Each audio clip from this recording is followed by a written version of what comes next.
ನಮಸ್ಕಾರ ಸ್ನೇಹಿತರೆ, ನಮ್ಮ ಚಾನಲ್ಗೆ ಸ್ವಾಗತ. ನೀವು ಮನೆಯಲ್ಲಿ ಕಡಿಮೆ ಜಾಗದಲ್ಲಿ ಕಡಿಮೆ ಖರ್ಚಿನ ಹೆಚ್ಚು ಲಾಭ ಕೊಡುವ ಫಾರ್ಮಿಂಗ್ ಮಾಡಬೇಕು ಅಂದ್ಕೊಂಡಿದ್ದೀರಾ?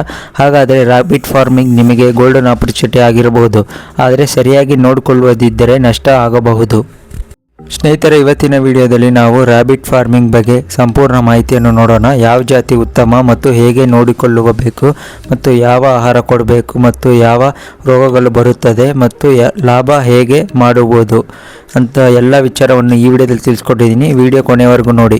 ಮೊದಲನೇ ವಿಷಯ, ಮೊಳಗಳ ಫಾರ್ಮಿಂಗ್ ಏನು ಮಾಡಬೇಕಂತ ನೋಡೋಕೆ ಬಂದರೆ, ಮೊದಲಿನ ಒಂದು ಮುಖ್ಯ ಪ್ರಶ್ನೆ ಏನಂತ ನೋಡೋಕೆ ಬಂದರೆ, ಮೊಳಗಳ ಫಾರ್ಮಿಂಗ್ ಏಕೆ ಮಾಡಬೇಕು ಅಂತ ನೋಡೋಕೆ ಬಂದರೆ, ಕಡಿಮೆ ಜಾಗ ಬೇಕು, ಕಡಿಮೆ ಖರ್ಚಾಗುತ್ತದೆ ಮತ್ತು ವೇಗವಾಗಿ ರಿಪ್ರೊಡಕ್ಷನ್ ಇರುತ್ತದೆ ಮತ್ತು ಮಾಂಸ ಮತ್ತು ಪೆಟ್ ಮಾರ್ಕೆಟಲ್ಲಿ ಎರಡಕ್ಕೂ ಸೂಕ್ಷ್ಮವಾಗಿರುತ್ತದೆ ಈ ರ್ಯಾಬಿಟ್ ಫಾರ್ಮಿಂಗ್.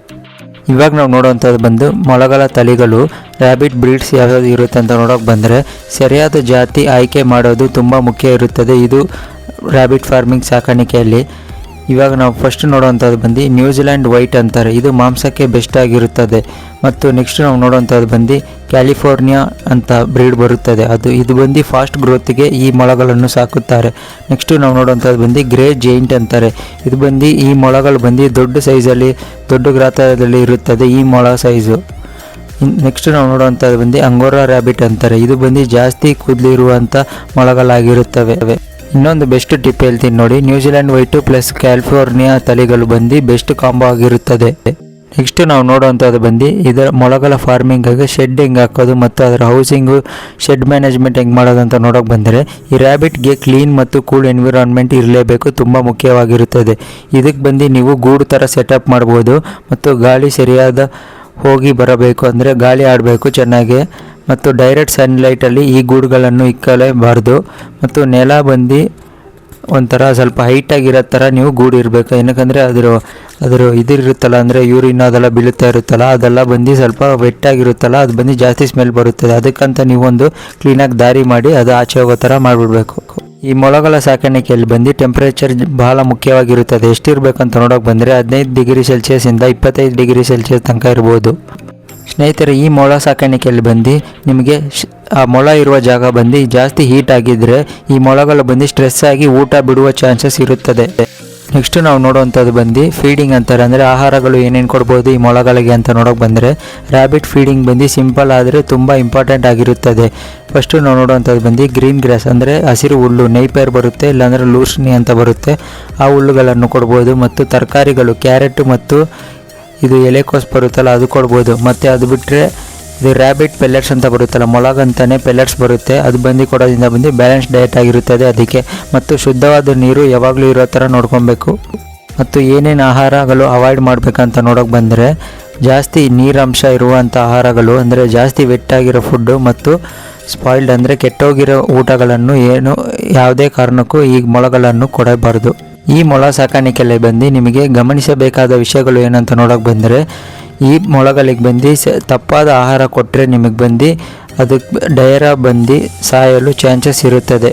ನೆಕ್ಸ್ಟ್ ನಾವು ನೋಡುವಂಥದ್ದು ಬಂದು ಮೊಳಗಳ ಬ್ರೀಡಿಂಗ್ ಮತ್ತು ರೀಪ್ರೊಡಕ್ಷನ್. ಈ ಮೊಳಗಳ ಬ್ರೀಡಿಂಗ್ ಬಂದು ತುಂಬ ಫಾಸ್ಟ್ ಇರುತ್ತದೆ ಮತ್ತು ಫೀಮೇಲ್ ಬಂದು, ಅಂದರೆ ಹೆಣ್ಣು ಮೊಳ ಬಂದು ನಿಮಗೆ ಮೆಚುರಿಟಿ ಆಗಲು ಬಂದು 5 ರಿಂದ 6 ತಿಂಗಳು ಬೇಕಾಗುತ್ತದೆ. ಮತ್ತು ಅದರ ಪ್ರೆಗ್ನೆನ್ಸಿ ಪೀರಿಯಡ್ ಅಂತ ನೋಡೋಕೆ ಬಂದರೆ 28 ದಿವಸದಿಂದ 31 ದಿವಸದಲ್ಲಿ ಅದು ಮರಿ ಹಾಕಲು ರೆಡಿ ಆಗುತ್ತದೆ. ಮತ್ತು 6 ರಿಂದ 10 ಮರಿಗಳು ಒಂದು ಡೆಲಿವರಿಯಲ್ಲಿ ಮೊಳಗಳಿಗೆ ಬರುತ್ತದೆ.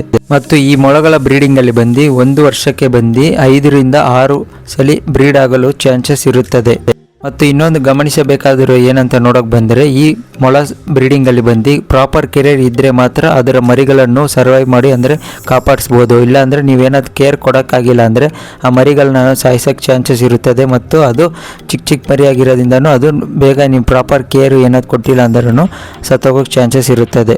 ನೆಕ್ಸ್ಟು ನಾವು ನೋಡುವಂಥದ್ದು ಬಂದು diseases and prevention of rabbit farming ಅಂತ ನೋಡೋಕೆ ಬಂದರೆ, ಈ ಮೊಳಗಳಿಗೆ ಯಾವ್ಯಾವ ರೋಗಗಳು ಬರುತ್ತದೆ ಮತ್ತು ಅದನ್ನು ಹೆಂಗೆ ತಡೆಯಬಹುದು ಅಂತ ನೋಡೋಕೆ ಬಂದರೆ, ಇದು ಅತ್ಯಂತ ಕ್ರಿಟಿಕಲ್ ಪಾರ್ಟ್ ಆಗಿರುತ್ತದೆ. ಫಸ್ಟು ಕಾಮನ್ ಡಿಸೀಸಸ್ ಮೊಳಗಳಿಗೆ ಏನೇನು ಬರುತ್ತೆ ಅಂತ ನೋಡೋಕೆ ಬಂದರೆ, ಡಯರಿಯಾ ಬರುತ್ತದೆ ಮತ್ತು ರೆಸ್ಪಿರೇಟರಿ ಇನ್ಫೆಕ್ಷನ್ ಬರುತ್ತದೆ ಮತ್ತು ಸ್ಕಿನ್ ಡಿಸೀಸ್ ಅಂದರೆ ಚರ್ಮ ರೋಗಗಳು ಬರುತ್ತದೆ. ಮತ್ತು ಏನಕ್ಕೆ ಬರುತ್ತೆ ಅಂತ ನೋಡೋಕೆ ಬಂದರೆ, ಕ್ಲೀನ್ ಕೇಜ್ ಇರೋದಿಲ್ಲ ಮತ್ತು ಫ್ರೆಶ್ ಫುಡ್ ಹಾಕೋದಿಲ್ಲ ಮತ್ತು ರೆಗ್ಯುಲರಾಗಿ ಚೆಕ್ ಮಾಡ್ತಾ ಇರಬೇಕು. ಈ ಥರ ಮಾಡೋದ್ರಿಂದ ಬಂದು ನೀವು ಮೊಳಗಳನ್ನು ಪ್ರಾಪರ್ ಕೇರು ಮತ್ತು ಪ್ರಾಪರ್ ಬ್ರೀಡಿಂಗು ಮತ್ತು ಒಳ್ಳೆ ಲಾಭ ಮಾಡ್ಬೋದು ನೀವು. ಈ ಮೊಲ ಸಾಕಾಣಿಕೆಯಲ್ಲಿ ಬಂದು ನೀವು ಡಾಕ್ಟರ್ನ ಬಂದು ಅವಾಗವಾಗ ನೀವು ಅದನ್ನು ಕರ್ಕೊಂಡೋಗಿ ಟೆಸ್ಟ್ ಮಾಡಿಸೋ, ಇಲ್ಲ ಅಂದರೆ ಅವರೇ ಬಂದು ಟೆಸ್ಟ್ ಮಾಡೋದು ಬಂದು ಇರಲೇಬೇಕು ಈ ಮೊಲ ಸಾಕಾಣಿಕೆಯಲ್ಲಿ. ಇವಾಗ ನಾವು ನೆಕ್ಸ್ಟ್ ನೋಡೋವಂಥದ್ದು ಬಂದು profit and business idea rabbit farming ಬಗ್ಗೆ ಅಂತ ನೋಡೋಕೆ ಬಂದರೆ, ರ್ಯಾಬಿಟ್ ಫಾರ್ಮಿಂಗ್ ಬಂದು ಬಿಸ್ನೆಸ್ ಆಗಿ ಹೇಗಿದೆ ಅಂತ ನೋಡೋಕೆ ಬಂದರೆ, ಮಾಂಸ ಮಾರ್ಕೆಟಲ್ಲಿ ಡಿಮ್ಯಾಂಡ್ ಇರುತ್ತದೆ ಮತ್ತು ಪೆಟ್ಗಳ ಅಂದರೆ ಸಾಕಾಣಿಕೆಗೆ ಡಿಮ್ಯಾಂಡ್ ಇರುತ್ತದೆ ಮತ್ತು ಬ್ರೀಡಿಂಗ್ ಸೇಲ್ಸ್ಗೂ ಡಿಮ್ಯಾಂಡ್ ಇರುತ್ತದೆ.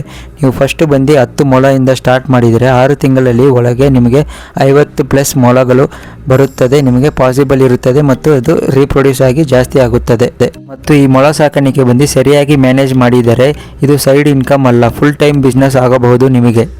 ಹಾಗಾದರೆ ಸ್ನೇಹಿತರೆ, ರ್ಯಾಬಿಟ್ ಫಾರ್ಮಿಂಗ್ ಒಂದು ಸಿಂಪಲ್ ಆದ ಪ್ರಾಫಿಟಬಲ್ ಬಿಸ್ನೆಸ್ ಆಗುತ್ತದೆ, ಆದರೆ ಸಕ್ಸಸ್ ಆಗಬಹುದು. ಮತ್ತು ಇದಕ್ಕೆ ಪ್ರಾಪರ್ ಕೇರು ಮತ್ತು ಶುದ್ಧವಾದ ನೀರು, ಶುದ್ಧವಾದ ಜಾಗ ಈ ಥರ ಕೊಡೋದ್ರಿಂದ ಬಂದು ನಿಮಗೆ ಲಾಭ ಹೆಚ್ಚಿಸುತ್ತದೆ ಮತ್ತು ಒಳ್ಳೆ ಊಟ ಕೊಡಲೇಬೇಕು. ಇದರಿಂದನೂ ನಿಮಗೆ ಆರೋಗ್ಯವಾಗಿರುತ್ತದೆ ಮೊಲಗಳು. ಇದು ಫಾಲೋ ಮಾಡಿದರೆ ಸಾಕು, ನೀವು ಮೊಲ ಫಾರ್ಮಿಂಗನ್ನು ನೀವು ಶುರು ಮಾಡಬಹುದು. ಸ್ನೇಹಿತರೆ, ಈ ವಿಡಿಯೋ ನಿಮಗೆ ಉಪಯೋಗವಾಗಿದ್ದರೆ ಲೈಕ್ ಮಾಡಿ, ಶೇರ್ ಮಾಡಿ ಮತ್ತು ನನ್ನ ಚಾನಲ್ನ ಸಬ್ಸ್ಕ್ರೈಬ್ ಮಾಡಿಕೊಳ್ಳಿ. ಇನ್ನಷ್ಟು ಈ ಥರ ಪೆಟ್ಸ್ ಮತ್ತು ಲೈಫ್ ಸ್ಟಾಕ್ ಫಾರ್ಮಿಂಗ್ಗೆ ನನ್ನ ಚಾನಲ್ನ ಸಪೋರ್ಟ್ ಮಾಡಿ. ಧನ್ಯವಾದಗಳು.